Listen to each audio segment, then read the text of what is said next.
আমাদের চারপাশের এই যে জগৎ, আইন, টাকা, দেশ, এগুলো আসলে কিসের ওপর দাঁড়িয়ে আছে বলুন তো? আজকের এই আলোচনায় আমরা দেখব মানব সমাজ এমন এক ভিত্তির ওপর তৈরি যা কিনা বাস্তবই না। পুরোটাই আমাদের সবার সম্মিলিত কল্পনার ফসল। চলুন এই অবাক করা ব্যাপারটার আরও গভীরে যাওয়া যাক। একটু ভেবে দেখুন তো, এই যে আইন, টাকা বা একটা দেশ, এই জিনিসগুলো ঠিক কোথায় থাকে? এগুলো কি গাছের মতো মাটি ফুঁড়ে বেরোয়, বা নদীর স্রোতের মতো বয়ে চলে? এদের বাস্তব অস্তিত্বটা আসলে ঠিক কোথায়? এর উত্তরটা বেশ অবাক করার মতো। এগুলো টিকে আছে আমাদের সবার সম্মিলিত কল্পনায়। মানে এগুলো কোনো বস্তুগত বাস্তব জিনিস না, বরং এগুলো হলো কিছু শক্তিশালী গল্প যা আমরা সবাই মিলে বিশ্বাস করি। আর এই বিশ্বাসটাই কিন্তু আমাদের পুরো সমাজকে চালাচ্ছে। কিন্তু প্রশ্নটা হলো, আমাদের এই কাল্পনিক গল্পের দরকারই বা পড়ল কেন? এর উত্তরটা পেতে হলে আমাদের মানব ইতিহাসের একটা বিরাট সংকটের দিকে তাকাতে হবে। দেখুন, যখন কৃষি বিপ্লব হলো তখন মানুষের সংখ্যা হুহু করে বাড়তে শুরু করল। খাবারের যোগান তো বাড়ল, কিন্তু এই যে বিপুল জনসংখ্যা, এটা একটা নতুন আর বেশ বড়সড় সামাজিক সংকট তৈরি করে ফেলল। আর মূল সমস্যাটা ছিল ঠিক এখানেই। দেখুন, মানুষ তো লক্ষ লক্ষ বছর ধরে ছোট ছোট দলে থাকতে অভ্যস্ত ছিল, মানে দেশজনের মতো দলে, যেখানে সবাই সবাইকে চেনে।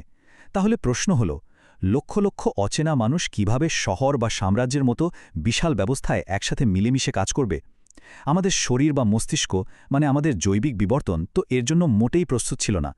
এই যে এত বড় একটা সহযোগিতার সংকট, এটা সমাধান করার জন্য মানুষ একটা অবিশ্বাস্য অস্ত্র ব্যবহার করল। আর সেটা আর কিছুই না, সেটা হলো মেথ, বা সহজ কথায় কল্পিত গল্পের শক্তি। এই সমাধানটাকেই বলা হয় কাল্পনিক কাঠামো, বা ইংরেজিতে ইম্যাজিনড অর্ডার।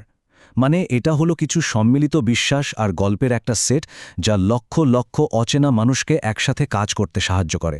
একবার ভাবুন তো, আমাদের পুরো সমাজটা আসলে একটা অদৃশ্য সফটওয়্যারের ওপর চলছে। আচ্ছা, চলুন ইতিহাসের ভেতর থেকে এমন দুটো শক্তিশালী কাল্পনিক কাঠামোর উদাহরণ দেখা যাক। মজার ব্যাপার হলো, এই দুটো কাঠামো ছিল একেবারে ভিন্ন, কিন্তু দুটোই লক্ষ লক্ষ মানুষকে একজোট করতে পেরেছিল। প্রথমে আমরা দেখব খ্রিস্টপূর্ব ১৭৭৬ সালের হামুরাবির আইন। এই আইনে কি বলা হয়েছিল? বলা হয়েছিল যে সমাজ ৩টে শ্রেণীতে বিভক্ত: উঁচু শ্রেণীর মানুষ, সাধারণ মানুষ আর দাস।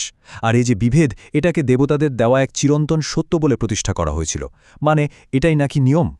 এবার প্রায় ৩৫০০ বছর পর, সেই ১৭৭৬ সালেই আমেরিকার স্বাধীনতার ঘোষণাপত্রে কিন্তু একেবারে উল্টো একটা কথা বলা হলো। সেখানে বলা হলো সব মানুষ সমানভাবে সৃষ্টি হয়েছে, আর এই সাম্যের ধারণাটাকেও সৃষ্টিকর্তার দেওয়া এক চিরন্তন সত্য হিসেবেই তুলে ধরা হলো। ব্যাপারটা দারুণ না? দুটো কাঠামোই নিজেদেরকে স্বর্গীয় বা প্রাকৃতিক নিয়ম বলে দাবি করছে, অথচ একটা দাঁড়িয়ে আছে বৈষম্যের ওপর আর অন্যটা সাম্যের ওপর। দুটো একেবারে বিপরীত ধারণা, কিন্তু দুটোই লক্ষ লক্ষ মানুষকে এক সুতোয় গাঁথতে সফল হয়েছে।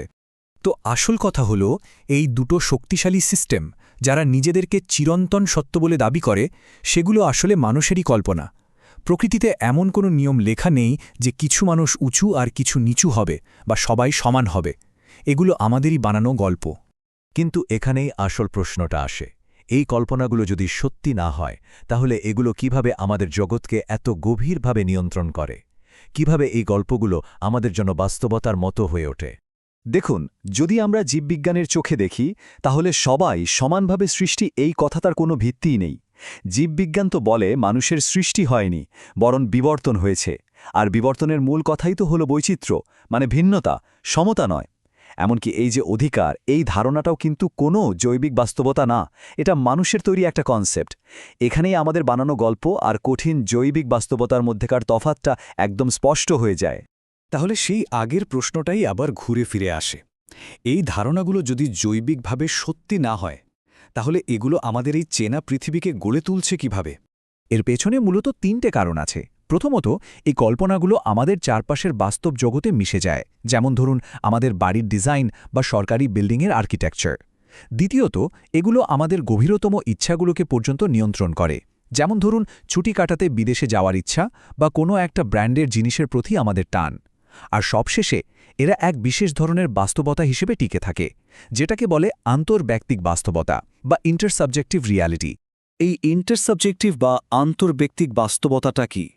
এটা হলো এমন একটা জিনিস যা কোনো একজনের মনে বা কোনো বস্তুগত জগতে থাকে না।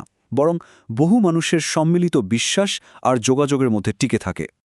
টাকা, আইন, ঈশ্বর, দেশ এই সবকিছুই কিন্তু এই আন্তর্ব্যক্তিক বাস্তবতার দারুণ উদাহরণ। যেমন ধরুন, যদি একজন মানুষ একা একা বিশ্বাস করা বন্ধ করে দেয় যে টাকার কোনো দাম আছে, তাতে কি সত্যি টাকার দাম কমে যাবে? না, কমবে না। সেই নোটটা দিয়ে ঠিকই দোকানে জিনিসপত্র কেনা যাবে। এর কারণ হল টাকার শক্তি কোনো একজনের বিশ্বাসে নেই, বরং লক্ষ লক্ষ মানুষের সম্মিলিত বিশ্বাসে আছে। যতক্ষণ আমরা সবাই মিলে এটা বিশ্বাস করছি, ততক্ষণেই এর অস্তিত্ব আর ক্ষমতা টিকে থাকবে। তাহলে কি এর মানে এই দাঁড়ায় যে আমরা সবাই একটা অদৃশ্য দেয়ালের কারাগারে বন্দী, একটা সম্মিলিত কল্পনার তৈরি খাঁচার মধ্যে আটকা পড়ে আছি? এই যে কল্পনার কারাগার, এখান থেকে বের হওয়ার উপায়টা কি? আমরা কি আদৌ পারি এই অদৃশ্য দেয়াল ভেঙে বেরিয়ে আসতে? আসল সত্যিটা হল এই কারাগার থেকে পালানো প্রায় অসম্ভব। একটা কল্পনার জগৎ থেকে বের হওয়ার চেষ্টা করলে আমরা শুধু অন্য আরেকটা, হয়তো আরও বড় কোনো কল্পনার জগতে গিয়ে ঢুকি। এই সম্মিলিত গল্পের খাঁচা থেকে মানুষের আসলে মুক্তি নেই, কারণ এই গল্পগুলোই তো আমাদের হোমো সেপিয়েন্সকে একসাথে কাজ করার অবিশ্বাস্য ক্ষমতা দিয়েছে।